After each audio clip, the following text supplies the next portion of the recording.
Hello students, आपका एक बार फिर से स्वागत है आपके अपने यूट्यूब चैनल लहरे सर ऑनलाइन क्लासेस में। क्लास 3 सब्जेक्ट ईवीएस पर्यावरण हमारा लास्ट पार्ट है आज का। अध्याय 28 राजू गया तालाब पर। अब जब राजू तालाब पर गया तो क्या किया हुआ, चलिए देख लेते हैं। एक दिन राजू उसके गांव के पास के तालाब को देखने गया, घूमने के लिए गया। अब वर्षा के दिन थे, तालाब जो है लबालब भरा हुआ था पानी से। तालाब जो है वर्षा ऋतु के कारण, पानी गिरने के कारण बहुत ज़्यादा पानी से भरा हुआ था। अब तालाब के किनारे बैठे, तालाब के किनारे में कौन बैठा है? मेढक, जो क्या कर रहा है? टर टर कर रहे हैं। अब मज़ा लेने के लिए सिर्फ राजू जो है कंकड़ उठा उठाकर मेढकों को मारने लगा, जो कि गलत बात है। कंकड़ लगने से मेढक फुदक फुदक कर इधर उधर भागने लगे। अब वे बैठे थे, आराम से धूप सेंक रहे थे, अब उनको मार मार के भगा रहा है तो भाग रहे हैं। राजू को मेढकों के पीछे भागने और उन्हें कंकड़ मारने में मज़ा आ रहा था। अपने मज़ा के लिए वह दूसरों को मार रहा था। किसी का सर फूट गया तो किसी का और कुछ हो गया, इसलिए भाग रहे हैं।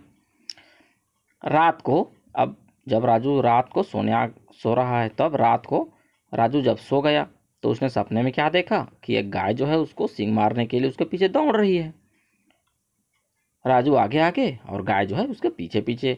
अब डर के मारे वह थर थर थर रात को कांपने लगा, उसको पसीना आ गया चोट लगने के भय से। अब उसको लगा कि अब तो मेरा को गाय मारेगा ही मारेगा। तब भय से मतलब डर के कारण अचानक वह जोर से चिल्लाया क्या, और नींद से उठ गया। जोर से चिल्ला करके उठ गया तो उसकी माँ जो है उसके पास सो रही थी। फिर उसने पूछा कि क्या बात है राजू, इतने डरे हुए क्यों हो बेटा? तब राजू ने रोते हुए सारा किस्सा माँ को सुना दिया कि राजू ने मेढक को किस प्रकार मारा। अब राजू ने मेढकों को पत्थर मारा, क्या है उचित था? सोचो, सोचने वाली बात है।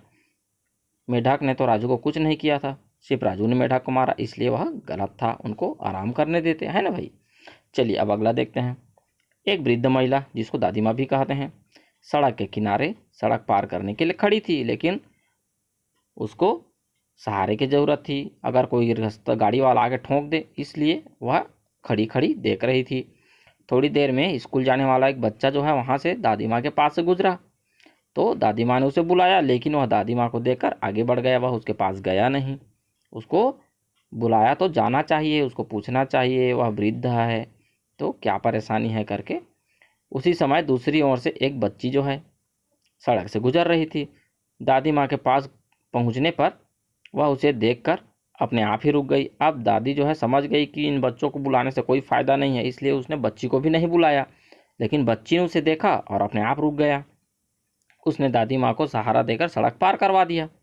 फिर वह अपने स्कूल चली गई। अभी तुमने देखा कि दादी माँ को सहायता की ज़रूरत पड़ी क्योंकि वह वृद्ध थी। हमारे समाज में बड़े बुजुर्ग हैं, उनको विभिन्न कार्य करने के लिए सहायता की ज़रूरत पड़ती रहती है।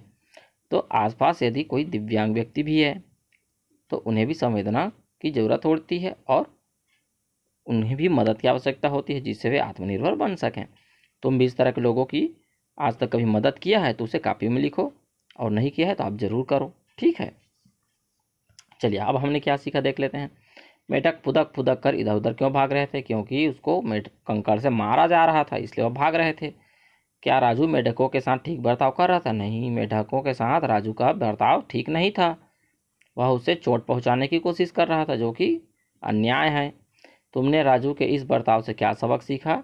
कि हमें किसी भी जानवर को सताना नहीं चाहिए। राजू की माँ ने राजू को क्या कहा होगा? राजू की माँ ने राजू को कहा होगा कि किसी भी जानवर को परेशान नहीं करनी चाहिए और ना ही इंसानों को परेशान करना चाहिए। राजू ने सपने से क्या सबक सीखा होगा? राजू ने सपने से सबक सीखा होगा कि हमें किसी को नुकसान नहीं पहुंचाना चाहिए। अब लिखित में देखिए, बुढ़िया ने लड़के को क्यों बुलाया होगा? बुढ़िया ने लड़के को बुलाया होगा ताकि वह उसकी मदद कर सके और वह लड़का उसको हाथ पकड़ के उसको सहारा दे करके सड़क को पार करवा सके, ठीक है। तुम्हें उन दोनों लड़के और लड़की में से किसका व्यवहार अच्छा लगा? तो लड़की का व्यवहार अच्छा लगा, क्योंकि उसने सहायता की। ऐसी कोई घटना बताओ जिसमें तुमने किसी की मदद की हो। तो अगर आपने कभी किसी की मदद किया है तो यहाँ पर उसको लिखिए। क्या आपको विशेष आवश्यकता वाले हाथ, पैर, आँख से बाधित आदि की मदद करना अच्छा लगता है? क्या आपने कभी जिसका हाथ नहीं है, पैर नहीं या आँख नहीं है, उनका आपने मदद किया है? अगर आपको मदद करना अच्छा लगता है या नहीं, तो अच्छा लगता है तो अच्छा, नहीं तो नहीं। क्या आपने ऐसे लोगों की मदद की है? अगर क्या आपने की है तो किया है, नहीं किया है तो नहीं किया है। आपने ऐसे लोगों की मदद किस प्रकार की है, और अगर आपने किया है तो किस प्रकार मदद किया है, इसको भी यहाँ पर लिखना है। अब खोजो आसपास। तुम घर के लोगों की किस तरह से मदद कर सकते हो? अब घर में हम क्या मदद कर सकते हैं? दुकान से सामान ला सकते हैं, या बच्चों को पकड़ सकते हैं, और जो घर में जानवर है उनको चरा सकते हैं, और भी कुछ मदद कर सकते हो तो उसको आप यहाँ पर लिख सकते हो। या घर में कुछ खाना बनाने के काम कर सकते हो या कुछ भी, तो उसको यहाँ पर लिख सकते हो। घर का क्या क्या तुम्हारे काम जिम्मे में है, तो कौन सा काम जो सिर्फ आप ही करते हो और घर के कोई भी हो तो आपको करवाते हैं, तो आप यहाँ पर उसको लिख सकते हैं। तो वीडियो यहाँ पर पार्ट समाप्त होता है। वीडियो पसंद आए तो लाइक करें, कमेंट करें, शेयर करें अपने दोस्तों के साथ, और चैनल को सब्सक्राइब करें ताकि पार्ट के नए वीडियो आप तक सबसे पहले पहुँचे। तो अभ्यास करते रहिए, दोस्तों की मदद कीजिए, अपने वृद्धजनों की मदद कीजिए, अपने समाज की मदद कीजिए। Okay students, bye.